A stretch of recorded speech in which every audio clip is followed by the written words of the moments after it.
Typically, during a leadership session that we do for many of the leaders in many organizations, there is one activity that really finds favor both with us as facilitators as well as the participants. It's a exercise called, which is more like a group discussion and stuff like that, called Lost at Sea.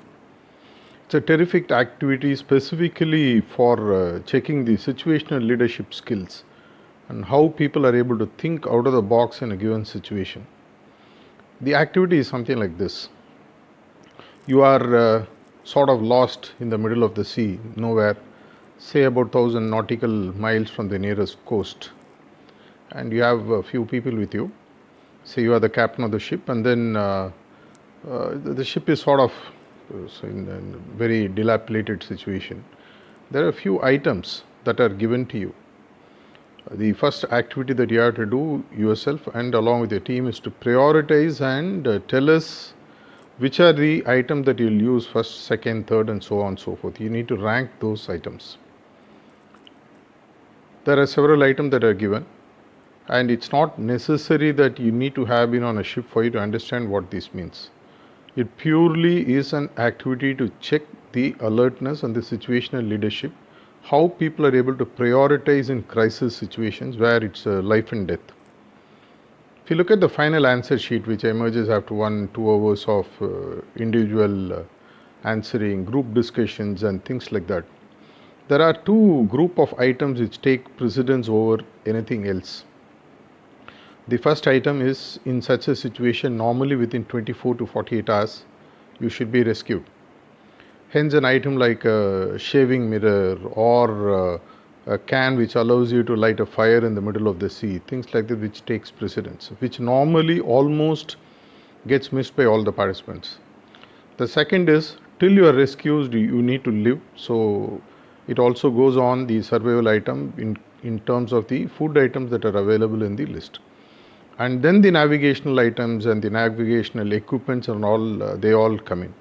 That is provided if you are not rescued and if you don't have enough food is when you look at moving farther and towards the coast.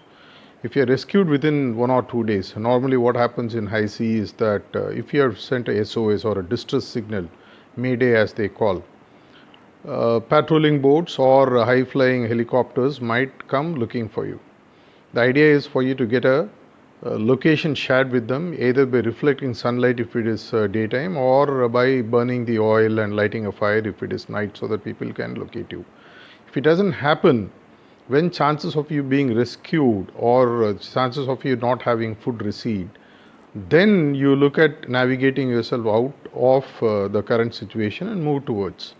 There are several movies you would have seen, the Pi, the Life of the Pi, or the Castaway movie, Tom Hanks, and several things you have seen. But predominantly, your ability is to get out using your situation leadership skill, how assertive you are, and then how you are able to get your team to survive and be rescued. There is a great learning that I relate to the current situation that the entire world is going through, specifically people in businesses, those who are in MSME, those who are in mid-range, mid-cap organization, large enterprises. Nobody has been spared. Everyone is shaken.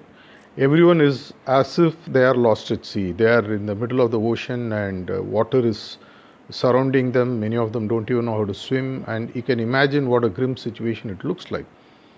If you are smart, if you are able to quickly reprioritize, you will understand that your immediate priority is to survive. Be located. Help is always available. Like the Coast Guard or someone who is flying up there who can see you.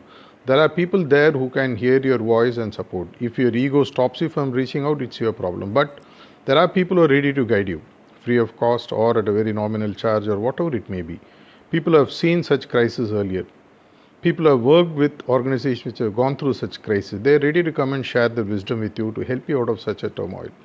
So the first step, as we always propagate, we tell all our clients, even during the 2008 recession time, and also during specific tough situations for certain verticals, we always shift the focus first on survival. You have to be alive in mid-sea before you can be rescued. Likewise, your organization has to live before they can look at bouncing back. Bouncing back has two steps, provided you survive and cross. That might be a 3 to 6 month period. How you reallocate your cash, how you liquidate some of your long term assets and bring them into cash position, so that the idea is today to survive. As they say about the rapid test kits, the idea is not to worry about expenses, as the former president of US Barack Obama mentioned in a tweet yesterday. It's not about the cost of the equipment which is essential, but the cost of life, the cost of businesses. Today, whatever it's needed, even if you have to plow back your earlier profit that you have stashed away in terms of fixed assets, they need to come to the table. They need to be used today for you to survive. You need to strategize how to pay off the short term debts, how to pay off salaries, how to take care of vendors who are pushing you for payment, how to manage the credit deficit which is happening because some of the customers to whom you have supplied are not paying you. All these are your short term strategies where enough brains are available to pick for you and then make you find a way to strategize and survive. Once you survive comes the second phase of stabilizing and then surging ahead. This I call it the bounce back phase. When I want to bounce back, first I need to stabilize. I need to be grounded. I need to gain the muscle so that I can run again, which I used to do earlier. If you are ready, stabilizing involves a set of re-strategizing and relaunching your products and services by choosing alternate channels which are not available before, alternate packaging, alternate kind of customers, whatever they may be. For every product there are multiple kind of customers available we haven't all along seen, and hence they are not known to us. If you're able to do that, if you're able to survey and then if you're able to stabilize, by this time you have already seen through about 6 to 8 months. By this time you also learned how to actually dig deep and survive. So whatever happens from now on can only be good news to you. But if you give in too early, if you jump off the ship saying that there is nobody there out to save me, you are already dead because there are sharks and high sea is extremely difficult, as they say. If you're really looking at learning from this activity that people normally do in a classroom, it's your ability to pick up three things: learn to survive, learn to stabilize. Once if you have surveyed and then if you're able to stabilize and build back your business muscle, time is there for you to bounce back. By the time you already become lean, mean, you have become the new normal that the entire world is moving towards. How we have done business till February 2020 will never be the same again in future.